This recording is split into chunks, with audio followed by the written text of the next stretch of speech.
Assalamualaikum warahmatullahi wabarakatuh. Selamat pagi setengah Waalaikumsalam. siang ini, Bapak Ibu. Saya akan melanjutkan materi tadi yang sudah disampaikan oleh narasumber pertama. Saya izin share screen terlebih dahulu.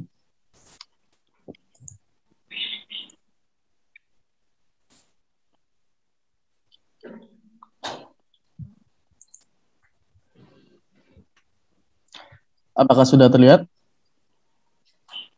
Sudah, Pak. Oke. Jadi materi saya kali ini adalah tentang Assalamualaikum. meningkatkan wawasan anti plagiarisme dalam penulisan karya tulis ilmiah. Eh, ini mungkin juga akan bermanfaat untuk Bapak Ibu guru, terutama yang ada di sekolah, karena kan salah satu tagihan untuk menaikkan pangkat sekarang juga pakai PTK begitu nih Bapak Ibu. Jadi mungkin karya tulis ilmiah ini juga menjadi salah satu kebutuhan gitu untuk Bapak Ibu guru yang ada di sekolah, tidak hanya untuk tenaga pendidik dosen atau yang mengajar di perguruan tinggi.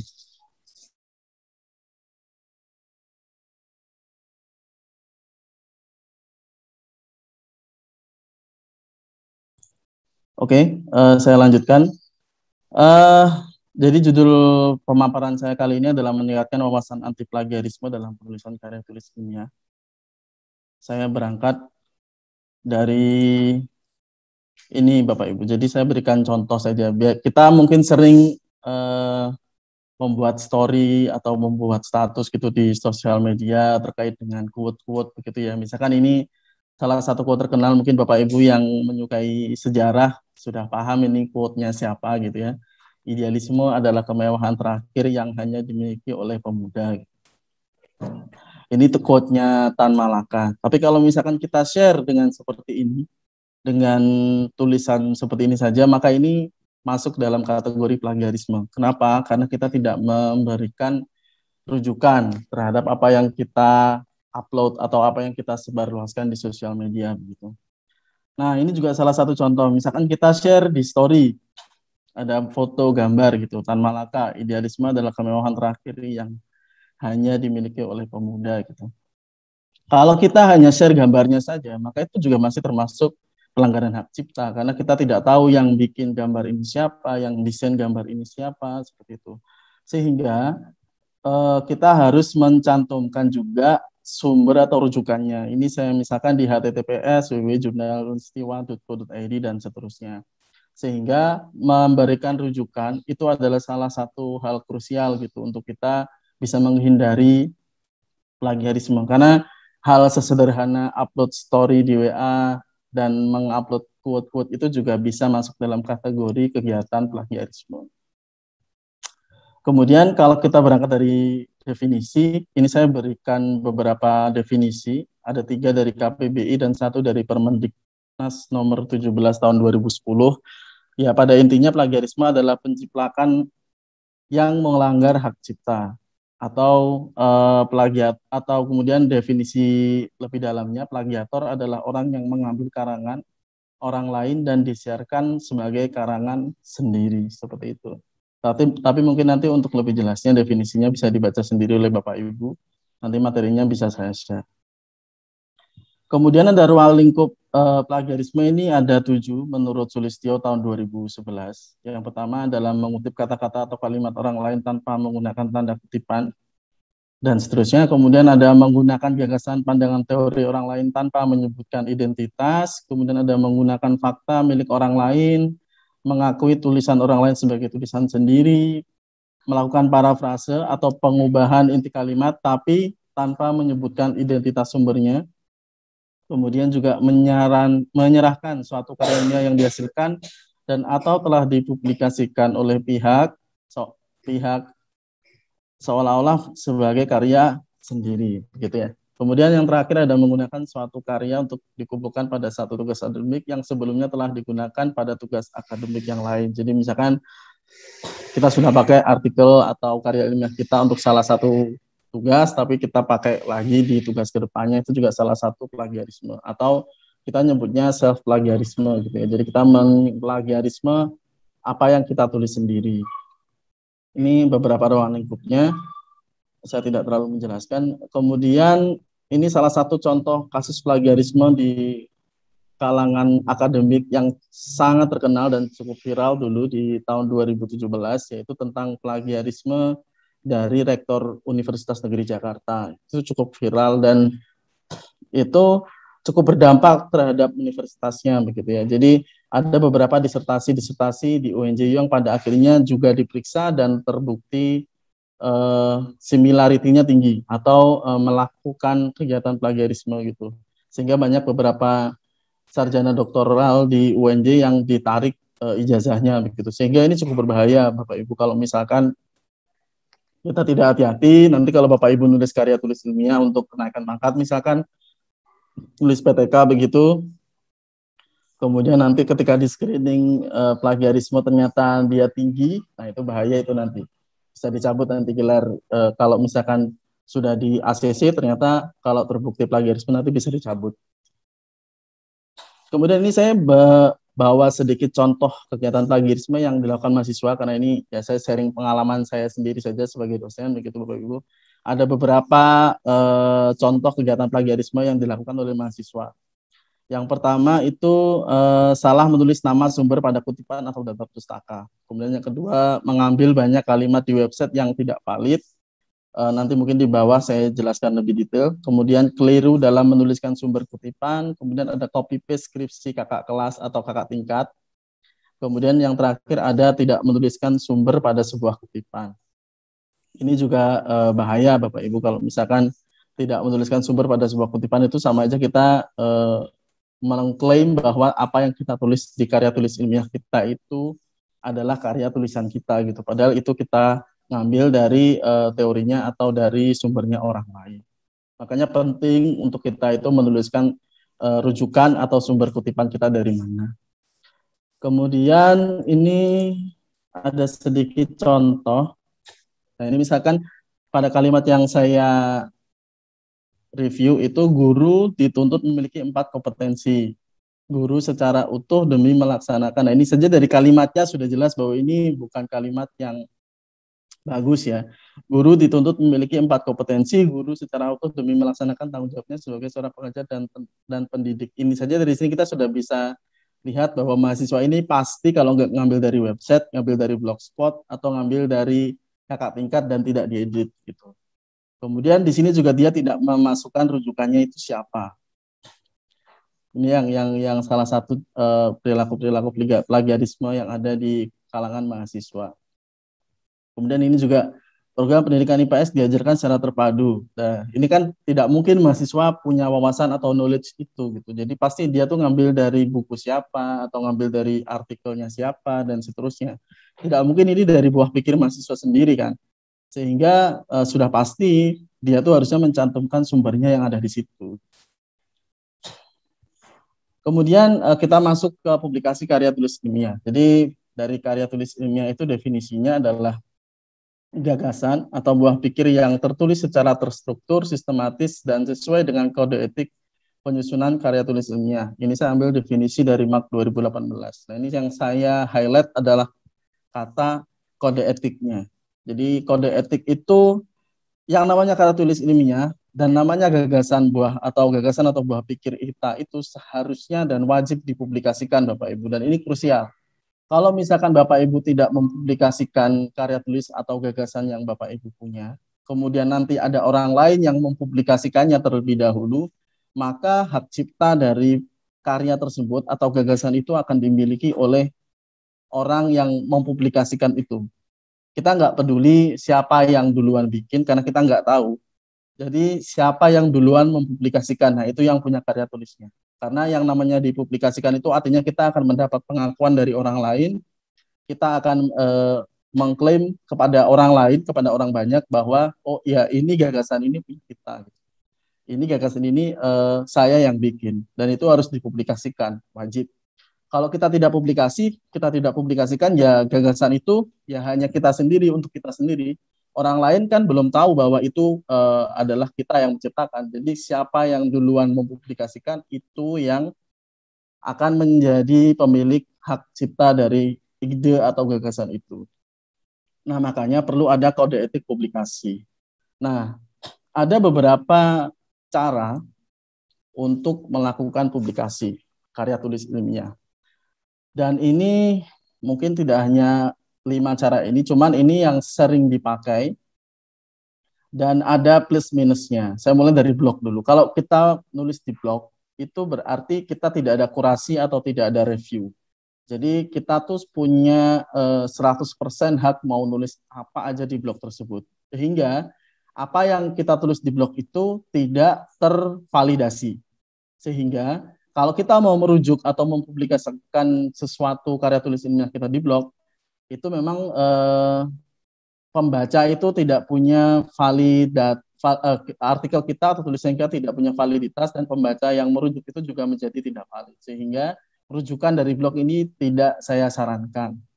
Yang kedua itu kita bisa terbitkan di buku. Nah, kalau ini di buku masih cukup oke, karena di buku itu di penerbit biasanya ada editor, kemudian ada layout dan sebagainya. Jadi ada proses-proses kurasi yang dilakukan terhadap karya tulis kita. Sehingga kalau kita ngerujuk di buku itu lebih bagus atau lebih better daripada kita ngerujuk di blog seperti itu. Kemudian kita juga publikasi di YouTube bisa. Salah satunya contohnya misalkan kayak Analog Pendidikan ini juga dia men-share beberapa video hasil Zoom meeting-nya ke YouTube, itu juga salah satu bentuk dari publikasi. Kemudian ada seminar. Seminar Bapak Ibu pasti juga sudah sering, karena mungkin seperti diklat seperti ini, kemudian seminar, begitu juga sering Bapak Ibu guru ikuti. Jadi itu juga salah satu sarana atau cara untuk mempublikasikan karya ilmiah kita. Nah, yang terakhir itu di jurnal, dan ini yang paling populer saat ini. Jurnal ini cukup valid untuk dijadikan sarana publikasi. Kenapa? Karena dia sudah pasti ada kurasinya. Karena pasti di dalam proses penerbitan atau publikasi di jurnal itu nanti ada reviewer, biasanya 2 kali reviewer. Kemudian selain itu juga ada editor yang akan melihat apakah tulisannya layak untuk dipublikasikan atau tidak, dan standarnya jelas. Sehingga memang untuk para akademisi, kemudian Bapak Ibu guru, tenaga pendidik, dosen terutama juga diutamakan untuk mempublikasikan karya ilmiahnya itu di jurnal, tidak lagi di buku, tidak lagi di seminar, tapi di jurnal. Bahkan blogspot, kalau blogspot jelas haram itu untuk tenaga akademisi biasanya, karena memang seperti saya sebutkan tadi, tidak ada kurasi atau tidak ada reviewernya gitu. Nah, kemudian kode etik publikasi itu yang sudah saya highlight tadi itu meliputi 3 poin. Yang pertama itu kenetralan, yaitu bebas dari pertentangan kepentingan dalam pengolahan publikasinya. Jadi harus netral. Bapak Ibu tidak boleh kalau kita publikasi itu memihak pada salah satu pihak dan sebagainya. Kemudian yang kedua itu keadilan, yaitu memberikan hak kepengarangan kepada yang berhak sebagai pengarang atau penulis. Kemudian yang ketiga, dan ini yang paling penting, itu kejujuran. Kejujuran di sini dipecah lagi menjadi 4, yaitu duplikasi, fabrikasi atau mengadakan, falsifikasi atau memodifikasi, dan plagiarisme atau DF2P dalam publikasi. Dan ini saya rujuk dari Indriati 2016. Seperti yang tadi sudah disebutkan oleh Pak Syarifuddin, saya memang menjadi pengelola jurnal di beberapa jurnal. Salah satunya jurnal Wata Desa ini, yang mana Pak Syarifuddin itu menjadi reviewer, salah satu reviewernya. Sehingga kalau misalkan Bapak Ibu mungkin berkenan, tapi kalau ini Bapak Ibu guru mungkin di sekolah dasar, karena saya prodinya prodi PGSD gitu ya. Saya punya 3 jurnal ini Bu, ada Rencana Pendidikan Dasar, ada Progres Pendidikan, dan ada Jurnal Ilmiah Pendas. Kalau misalkan Bapak Ibu berminat untuk publikasi di kami, nanti bisa menghubungi saya seperti itu. Langsung saja di namanya ini langsung keluar Bapak Ibu nanti. Nah, itu saya lanjutkan. Jadi untuk duplikasi itu maksudnya adalah Bapak Ibu langsung menduplikat karya tulis ilmiahnya. Dan ini terjadi beberapa kasus itu, misalkan kita sudah bikin satu karya tulis, kemudian kita publikasikan di salah satu jurnal, kita terbitkan lagi artikelnya di jurnal yang lain, jadi diduplikasi. Nah, itu jelas masuk dalam kategori plagiarisme. Kemudian yang kedua itu fabrikasi dan falsifikasi, ini dia terkait dengan data analisisnya. Jadi kalau fabrikasi itu kita mengadakan, maksudnya adalah mengadakan data yang sebenarnya nggak ada. Jadi misalkan kita sebenarnya nggak ada kita ingin mendukung tulisan kita supaya lebih valid atau supaya lebih kuat, kita pakai data palsu, mengadakan data wawancaranya di karang-karang. Nah, itu juga masuk dalam pelanggaran kode etik publikasi. Kemudian falsifikasi itu juga memodifikasi data. Jadi misalkan data yang sudah ada itu kita modifikasi supaya sesuai dengan hasil yang kita inginkan. Ini sering terjadi di penelitian kuantitatif yang pakai data SPSS dan lain sebagainya. Jadi kalau misalkan ternyata setelah dicek di SPSS kok hasilnya tidak berpengaruh misalkan, nah ini gimana caranya datanya diotak-atik itu supaya berpengaruh. Nah itu juga salah satu pelanggaran kode etik publikasi. Dan yang terakhir tentu saja plagiarisme. Ini terkait dengan similaritas dari tulisan Bapak Ibu itu apakah sama dengan artikel yang lain seperti itu atau copy paste lah cara mudahnya mungkin kita pahami. Kemudian saya melakukan beberapa riset tentang plagiarisme di kalangan mahasiswa dan ini saya teliti ketika proses perkuliahan secara online di masa pandemi. Nah, ternyata dari 100 mahasiswa, dari 50 mahasiswa yang saya berikan angket pada waktu itu, 60%-nya itu menjawab dia menyelesaikan tugasnya itu dengan copy paste dari website. Jadi, saya juga cukup kaget dengan hasilnya karena saya tidak menyangka mahasiswa yang kategori generasi milenial gitu ya, ternyata dia malah memilih website atau blogspot itu sebagai sarana untuk mencari sumber riset. Padahal di sana seperti yang saya sebutkan di atas tadi, validitasnya cukup diragukan karena tidak ada kurasi, tidak ada reviewer dan lain sebagainya. Jadi 60%-nya memilih copy paste dan hanya 10% yang memilih resume artikel. Jadi padahal artikel jurnal itu malah rujukan yang seharusnya banyak dipilih oleh mahasiswa. Dan hanya 6% responden yang memilih untuk membaca buku catatan. Ini menunjukkan bahwa selama pembelajaran online ini mereka jarang mencatat apa yang kita sampaikan ketika perkuliahan online gitu ya. Sehingga hanya sedikit yang menggunakan buku catatan untuk menyelesaikan tugas. Kemudian saya coba perdalam risetnya dengan mengecek tugas yang mereka kumpulkan itu ke aplikasi atau ke software Turnitin. Dari 100 mahasiswa itu, 50-nya itu 40% similarity-nya di atas 40%. Jadi kalau similarity-nya di atas 40%, artinya kesamaan tugas yang mereka kumpulkan itu lebih dari 40% dibandingkan yang artikel yang lain. Jadi bisa dia copas dari internet, dia bisa copas dari mana-mana, bisa copas dari artikel tanpa dirubah kata-katanya. Nah ini cukup memprihatinkan sebenarnya, karena kita tidak bisa awasi secara langsung, apalagi pembelajarannya, perkuliahannya secara online. Mungkin kalau kasus ini mungkin juga ditemukan, mungkin bisa ditemukan pada siswa-siswa SMA ya. Kalau misalkan seperti yang tadi cerita dari Ibu Husniawati kalau tidak salah, bahwa siswa SMA kan lebih adapted dengan teknologi, sudah lebih adapted dengan teknologi, sehingga mungkin dia mudah gitu kalau misalkan disuruh menyelesaikan buat makalah atau apa, dia langsung copas deh, cari internet dan sebagainya gitu, untuk menyelesaikan tugasnya. Tapi mungkin kalau untuk siswa SD dan SMP ini masih belum ke arah sana. Kemudian standar similarity di beberapa perguruan tinggi itu beda-beda Bapak Ibu. Tapi kalau di UNRAM sendiri itu 20%. Sehingga di penelitian saya ini saya pakai 20%. Hanya 5 mahasiswa yang ketika dicek Turnitin itu dia kurang dari 20% similarity-nya. Artinya dia mengerjakan sendiri itu yang tidak copy paste itu hanya 5 mahasiswa gitu. Ini cukup kacau memang. Sehingga memang kesimpulannya dari hasil penelitian saya ini, pembelajaran online itu menurunkan kreativitas mahasiswa. Itu yang saya coba lihat kemarin, bandingkan apakah ada penurunan kreativitas mahasiswa atau tidak, dan ternyata berdasarkan hasil penelitian saya itu memang ada penurunan kreativitas mahasiswa ketika dia melakukan perkuliahan secara online.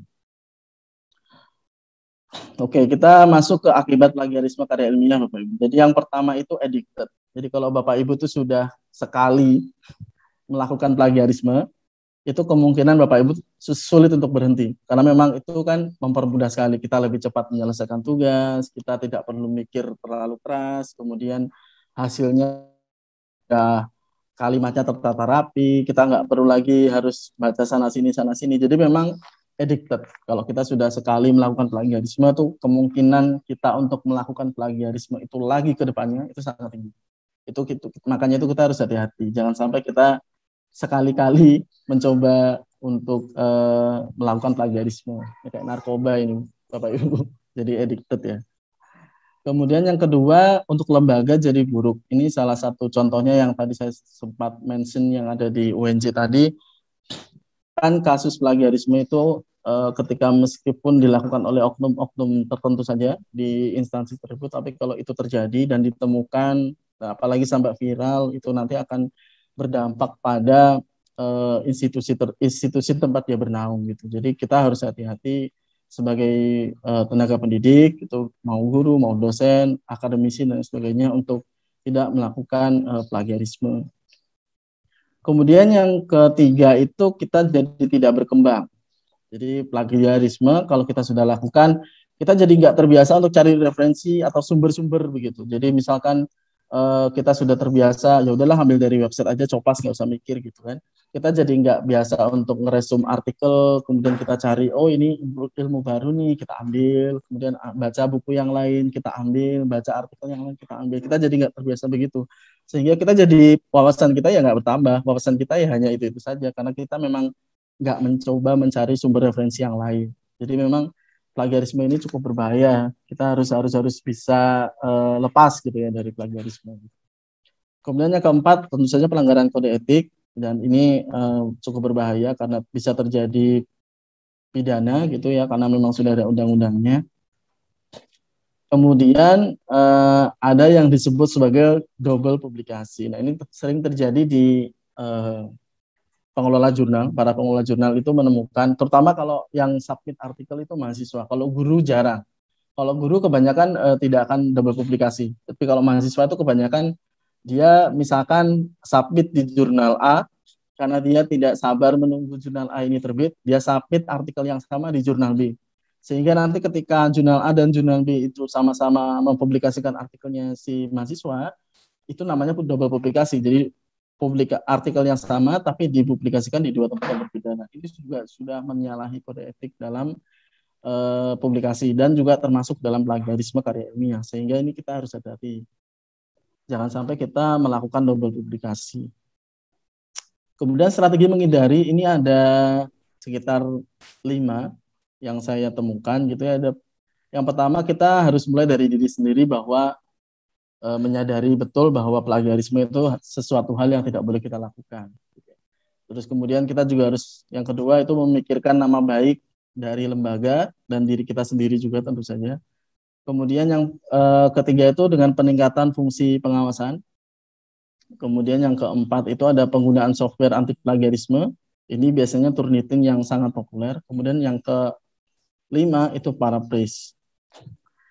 Yang pertama, peneguhan sikap nama baik diri dan lembaga ini kita harus lakukan karena ya kita harus menjaga nama baik diri kita dan nama lembaga selaku tenaga pendidik ya Bapak, apalagi Bapak Ibu yang mungkin yang PNS pegawai negeri begitu ya, mungkin punya tanggung jawab yang lebih gitu untuk menjaga nama baik instansi, apalagi kita sudah disumpah dan sebagainya gitu. Jadi harus kita hati-hati gitu, jangan sampai kita melakukan plagiarisme. Kemudian kalau untuk pengawasan ini saya ambil dari Permen nomor 17 tahun 2020. Ada 3, tadi nanti mungkin bisa dibaca sendiri oleh Bapak Ibu di slide PPT-nya. Kemudian penggunaan software anti plagiarisme ini yang paling populer memang Turnitin. Meskipun ada juga software yang lain, bahkan yang free itu juga ada. Oh ya, saya jelaskan juga bahwa Turnitin ini berbayar dia. Jadi dia itu kita harus berlangganan. Kalau tidak salah itu setahun akun yang bisa kita, dalam 1 tahun itu kita harus bayar sekitar 200 sampai 300 ribu. Kita bisa cek itu sehari kalau nggak salah tiga file gitu yang dia akan proses, kemudian nanti dia akan keluarkan hasilnya berapa persen similarity yang bisa berapa persen similarity yang muncul dari artikel yang kita submit begitu. Ini aplikasi yang sangat terkenal dan banyak kampus-kampus yang sudah pakai ini. Saya dulu juga di waktu S2 di UM, Universitas Negeri Malang itu juga sama kita pakai Turnitin untuk mengecek tesis mahasiswa itu apakah sudah bebas dari plagiarisme atau tidak. Tapi memang biasanya masih diterapkan di mahasiswa master atau doktoral gitu ya. Kalau S1 masih belum. Tapi kalau Bapak Ibu yang berkenan mungkin yang di SMA yang sudah mulai tugasnya soal bikin makalah atau mungkin di SMP sekarang juga sudah bikin makalah atau apa, kalau mau cek mungkin bisa. Atau bisa pakai Similarity yang gratis. Cuman memang kalau yang free itu biasanya kurang valid juga. Tapi kalau Turnitin ini sudah pasti valid. Kemudian ya ini peneguhan prinsip diri sendiri bahwa karya ilmiah orang lain tersebut diambil atau dirujuk, hal itu dilakukan dengan memegang prinsip perujukan dalam penulisan karya ilmiah yang berlaku. Jadi kita harus memegang prinsip perujukan yang berlaku. Kita harus mencantumkan nama rujukan kita, sumber kita dengan benar gitu supaya sumber rujukannya itu tidak melencong kemana-mana gitu. Misalnya kita merujuk dari Amir, ya sudah kita tulis bahwa kita merujuk itu dari Amir. Jangan sampai kita salah menulis, gitu ya. Salah menulis rujukan. Saya mungkin sedikit contoh ini Bu, simulasi sedikit Bapak Ibu. Jadi terakhir ini slide saya kayaknya. Yang pertama saya berikan contoh gaya belajar yang dimiliki siswa sekolah dasar dapat mempengaruhi tipe komunikasi matematis yang akan dilakukan oleh siswa. Nah ini kan teori ini. Jadi ini bukan opini tapi ini teori. Yang namanya teori itu berarti harus diberikan rujukan. Jadi kalau Bapak Ibu menulis seperti ini saja, ini salah. Kenapa? Karena tidak ada rujukannya.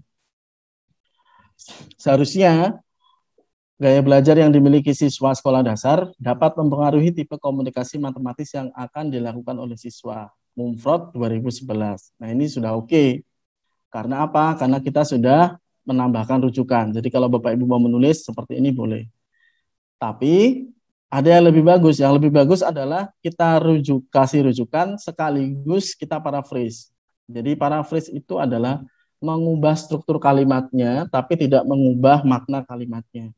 Jadi kalau kita bandingkan dengan contoh sebelumnya, di kalimat yang ketiga itu menurut Mumfrod 2011, tipe-tipe komunikasi matematis yang dilakukan oleh siswa dapat dipengaruhi oleh gaya belajar yang dimilikinya. Jadi maknanya sama dengan kalimat sebelumnya, cuman kita paraphrase, kita ganti struktur kalimatnya, dan kita masukkan rujukannya. Nah ini yang juga acceptable. Jadi itu saja mungkin presentasi dari saya Bapak Ibu. Terima kasih atas kesempatannya. Saya kembalikan lagi kepada moderator. Assalamualaikum warahmatullahi wabarakatuh.